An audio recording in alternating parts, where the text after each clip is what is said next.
Try and talk through that noise that you can hear. Poltergeists, apparitions and brutal murder awaits the Most Haunted team in Aberdeenshire.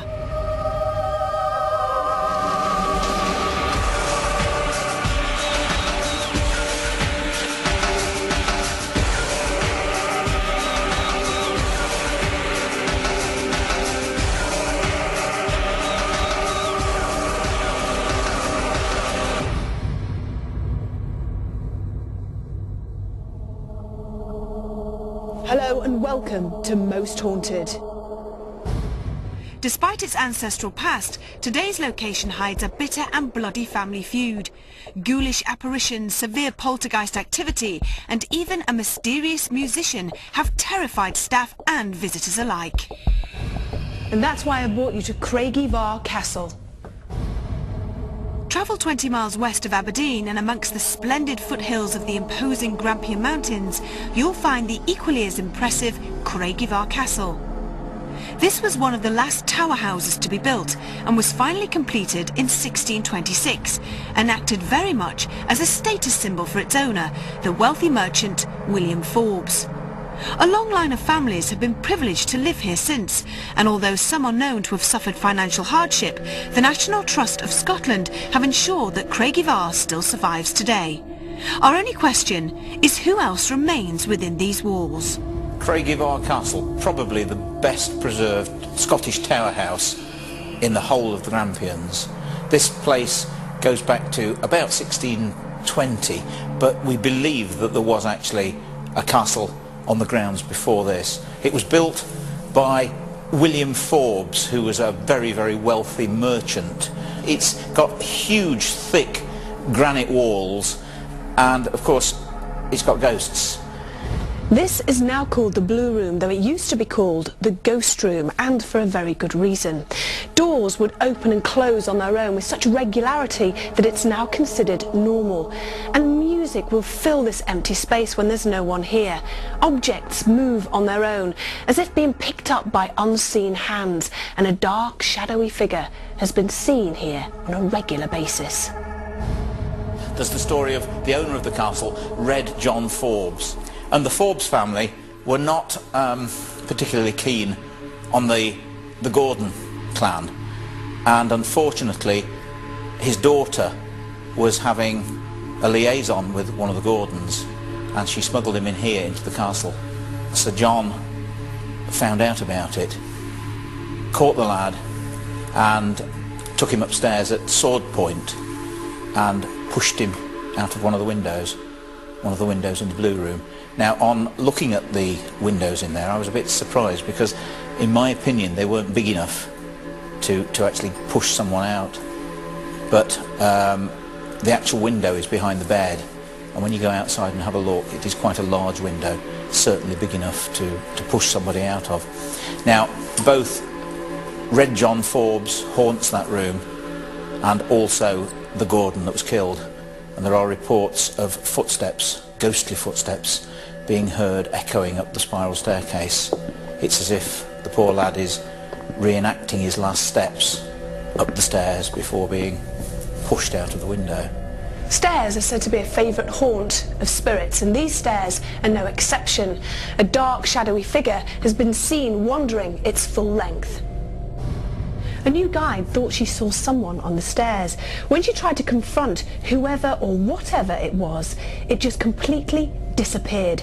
She was so traumatised by this experience that she resigned and has never come back. And then we have another very interesting story that I found in an old Edwardian book. There's a story of a fiddler that was reputedly thrown down a well. Well, since I've come here, I've found that there's dungeons, and beneath the dungeons is a pit. Now, the laird, of course, ruled this area, and of course rough justice was often dished out, and we believe that this fiddler was actually thrown into the pit and died there. Now, his ghost is supposed to haunt the place, and this morning when I arrived here, I had a word with one of the guides, a lady called Fergie, and apparently she had a tape recording that she actually took herself on a dictaphone in the Blue Room of the noise of people. It sounded like a party. And in the background, would you believe, there was distinct fiddle music being played. And of course it all ties in with the story of the fiddler that I believe was thrown into the pit and died. So all in all, we've got a super castle here. Lots of dark, spooky areas, rooms to go in, and I think we're in for quite an interesting night. Despite its grand name, Craigeivar has always acted as more of a home than a fortress, and parapsychologist Kieran O'Keefe has already noted a few intriguing factors for this particular investigation. This is a very small castle compared to many that we've been. How do you think this investigation is going to differ from many of the other big stately homes and castles we've been to before? Purely in terms of logistics, the crew is going to have to be very careful, because a lot of the rooms here are a lot smaller, like you say, than any of the previous investigations. There's a lot of ornaments, a lot of furniture that we have to be very, very careful of. What do you think about the experiment that we want to do, which is sort of using a wireless, detuning it, and then hopefully getting white noise and voices coming through the radio, as it were, during a séance? There is a theory in parapsychology that says perhaps not everybody can hear communication from spirit, and that if you set a radio to white noise, you're basically setting it between frequencies, and that maybe ghosts will start to communicate on that particular frequency. So what are you expecting to hear tonight? Well, this particular location is very, very cold, like you say. There is no electricity, and in a way it conforms to a stereotype of what a haunted location is. Maybe the anxiety levels will be quite high. Now that might be counteracted by the fact that there is a lot of furniture in these rooms, and they are quite homely, they are quite comfortable in terms of the furniture, so they might be counteracting to that, but still it should be a very interesting evening. So, an ideal opportunity, it seems, to try additional experiments in most haunteds' relentless attempts to capture paranormal activity. And with spiritualist mediums Derek Okora and David Wells having now joined the rest of the team in the Scottish Highlands, we can begin our investigation at Craigeivar Castle.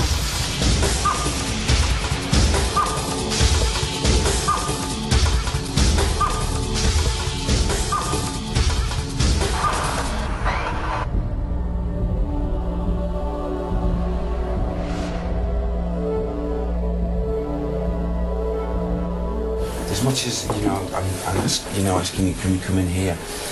Just as we entered this atmosphere here, up on this level, I've got a feeling of revulsion.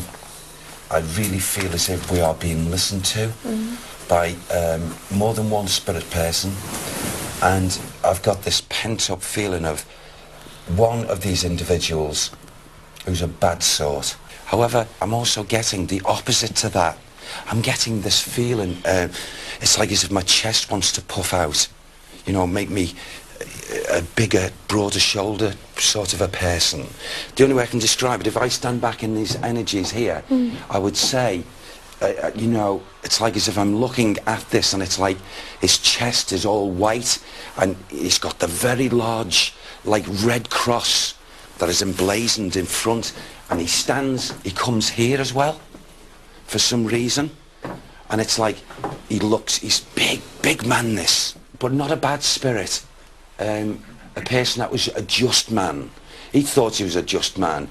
Who's that? Richard, go on. The symbol of the lion, Richard the Lionheart. He comes here? Richard the Lionheart. Oh, right. And he comes here. Yeah. Wow. So he would have stayed here, perhaps in this room? He must have done. He must have done, because he comes into this area. Again, he's only in visitation. He is not grounded. What year would he have come visiting here? Oh, gosh. Or what era? What sort of time period? Something 8. Before the 9th and 10th century, the 8th something, this goes way back here. And is anybody active in this room? I know you say people come and visit, but is there anybody? Can I tell you, I'm aware of at least 4 little children. Right. who didn't lose their lives in a bad way, 4 beautiful little children, and their laughter should be heard throughout this castle.